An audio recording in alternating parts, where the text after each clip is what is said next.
আজকের নিত্যপণ্যের বাজার দর জানাচ্ছেন মাহাতাব মিনহাজ। টেলিভিশনের নিয়মিত আয়োজন বাজার দরের খবর জানাতে আমরা এই মুহূর্তে রয়েছি রাজধানীর কারওয়ান বাজারে। এই মুহূর্তে আমরা অবস্থান করছি চালের আড়তে। ঈদের আগে বেড়ে যাওয়া চালের দাম এখনও নিয়ন্ত্রণে আসেনি বলছেন ব্যবসায়ীরা, কিন্তু ধানের ভরা মৌসুম থাকা সত্ত্বেও এখনও চালের দাম কেন বেড়েই চলছে এই বিষয়টি তাদের কাছে অজানা। চলুন তাদের সঙ্গে কথা বলা যাক। প্রতিটা চালের কেজি প্রতি 8 থেকে 10 টাকা বাড়ার পরও এখনো আবারও কেজি প্রতি 2-3 টাকা বেড়ে গেছে চালের দাম। এই সময় হলো বড়া মৌসুম, এই সময় সবসময় চালের দাম কম থাকে, কিন্তু এবার হলো ভিন্ন রূপে। শিয়া বাটার ও ভিটামিন ই সমৃদ্ধ লিলি হালাল বিউটি সোপ, তারুণ্যময় উজ্জ্বল ত্বকের জন্য।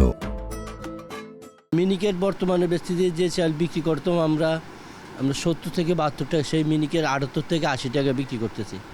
তারপরে 28 যেটা আমরা 54-55 বিক্রি করতাম, সেটা 58 থেকে 60 টাকা।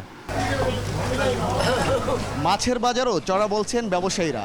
বলছেন নদী খাল বিলের পানি বেড়ে যাওয়ায় জেলেদের জালে মাছ ধরা পড়ছে কম, এজন্য মাছের সরবরাহ কম থাকায় দাম বেড়ে গেছে মাছের, এবং আমদানি কম থাকায় আমদানিকৃত মাছের দামও বেশি বলছেন ব্যবসায়ীরা। প্রচুর পানি বাইরে গেছে, এই জন্য মাছ ধরা খায় না, এই জন্য মাছের দাম বেশি, কেজিতে 40-50 এরকম দাম বাইরে গেছে মাছের।